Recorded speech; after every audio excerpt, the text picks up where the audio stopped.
कक्षा 9 वालों के लिए आज हिंदी क्षितिज से गद्य भाग का पाठ है। नाना साहब की पुत्री देवी मैना को भस्म कर दिया गया। इसकी लेखिका हैं, ये लिखने वाली हैं चपला देवी।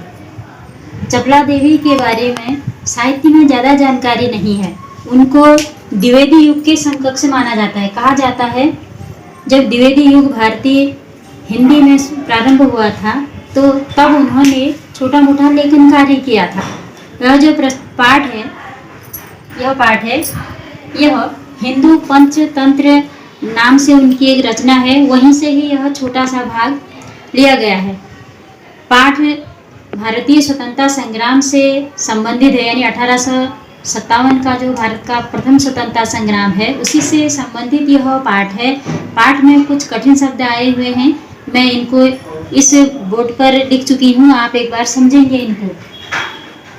निरीह मन बेचारा, द्रवीभूत मन करुणायुक्त, सहचरी मन सहेली, भग्नावशिष्ट मन खंडहर, प्रासाद मन महल, दुर्दांत मन अति भयंकर, निरपराध मन जिसने कोई अपराध न किया हो, वास स्थल मन रहने की जगह यानी निवास स्थान, आर्त मन दुखी, कराल मन भयानक, जड़ मन निर्जीव, दमन मन दबाना।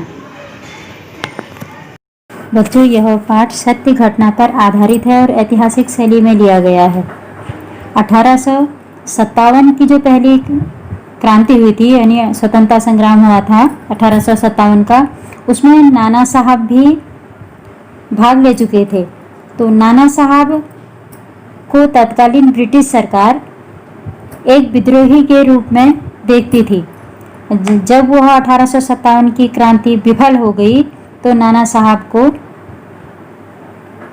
पकड़ने के लिए अंग्रेज उनके पीछे पड़ गए, पर नाना साहब उनके हाथ नहीं आए, वे भाग गए।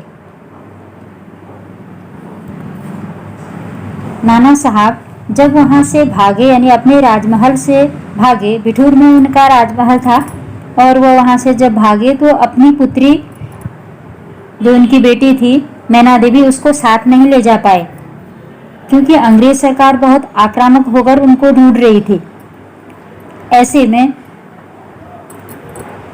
उनके कुछ परिजन और उनकी पुत्री मैना देवी, क्योंकि मैना देवी उनकी पुत्री थी, निकटस्थ थी नाना साहब की, इसलिए उनके बारे में, मैना देवी के बारे में ज़्यादा लिखा हुआ है। उनकी पुत्री जब बिठूर के महल में ही रह गई और नाना साहब भाग गए तो अंग्रेजों ने कानपुर में भी भीषण हत्याकांड प्रारंभ कर दिया।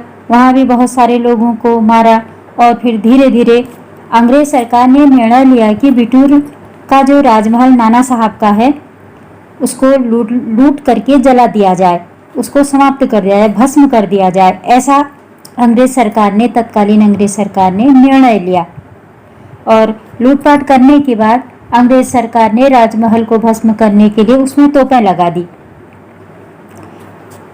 मैना देवी, क्योंकि वह अपने पिता के साथ नहीं गई थी, नाना साहब उसको लेके नहीं गए थे, कुछ परिजन महल में थे, उनको भी मार दिया गया, लेकिन बालिका मैना जो थी नाना साहब की पुत्री, वह बच गई थी। इस बात का अंग्रेजों को पता नहीं था, परंतु जब राजमहल की ओर तोपें लगा दी गई, इससे पूर्व ही उस महल में एक सुंदर बालिका यानी मैना देवी राजमहल से बाहर आई और उस समय यह जो राजमहल को उड़ाने का कार्य कर रहे थे, भस्म करने का कार्य कर रहा था, अंग्रेज सेनापति हे उसका नाम था। वह आई अंग्रेज सेनापति हे के पास, उसने हे से निवेदन किया कि वह महल को नहीं तोड़े, क्योंकि जिसको वह अपना दुश्मन समझते हैं वो नाना साहब हैं और वह यहाँ से चले गए हैं।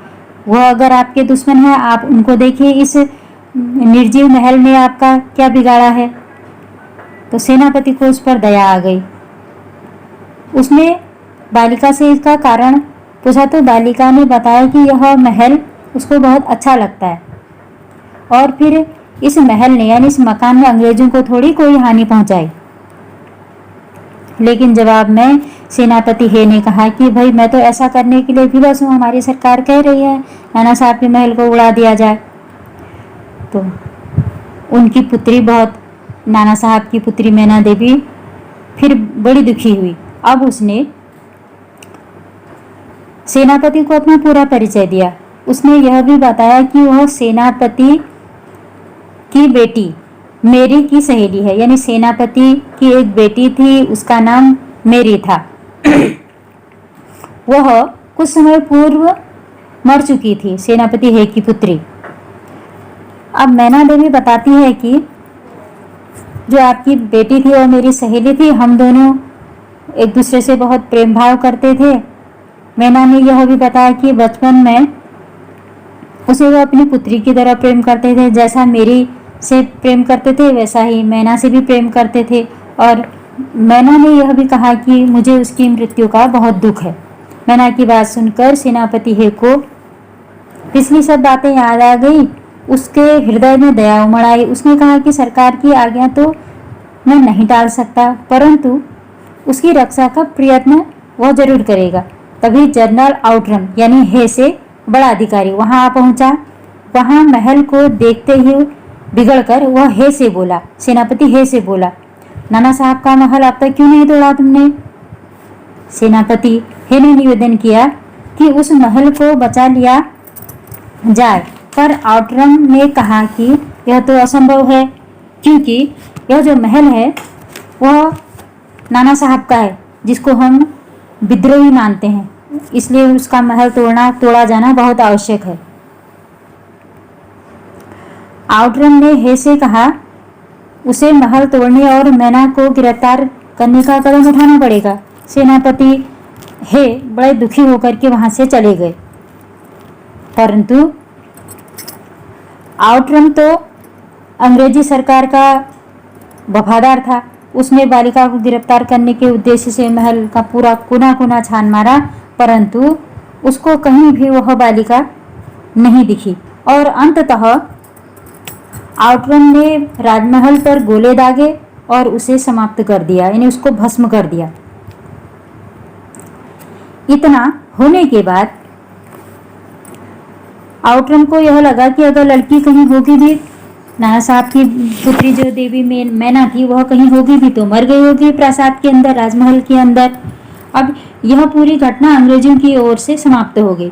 और कुछ ही समय बाद लंदन में यानी ब्रिटेन में प्रसिद्ध पत्र टाइम्स में एक लेख छपा। वह लेख कितना अजीब सा था। उसमें यह छापा गया कि कानपुर में अंग्रेजों की जो हत्याएं हुई उनका बदला लिया जाना चाहिए। नाना साहब पर दया दिखाने की बात हास्यास्पद है। साथ ही सेनापति हे का प्रस्ताव कलंक की बात है। ऐसा लगता है कि सर हे बुढ़ापे में एक महाराष्ट्रीय कन्या के सौंदर्य पर मोहित हो गए।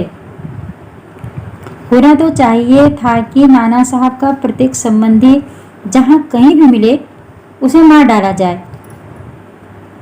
उनकी कन्या अगर हे को मिल गई थी वह उसे फांसी पर चढ़ा देते। यह समाचार पत्र में छपी हुई बात है, जबकि यह बात सही नहीं थी।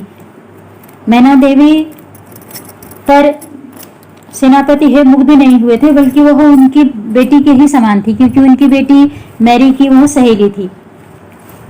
उसके बाद अचानक में एक समय क्या हुआ, सितंबर मास की आधी रात के समय नाना साहब के ध्वस्त राजमहल के मलबे पर बैठी हुई वह मैना रो रही थी।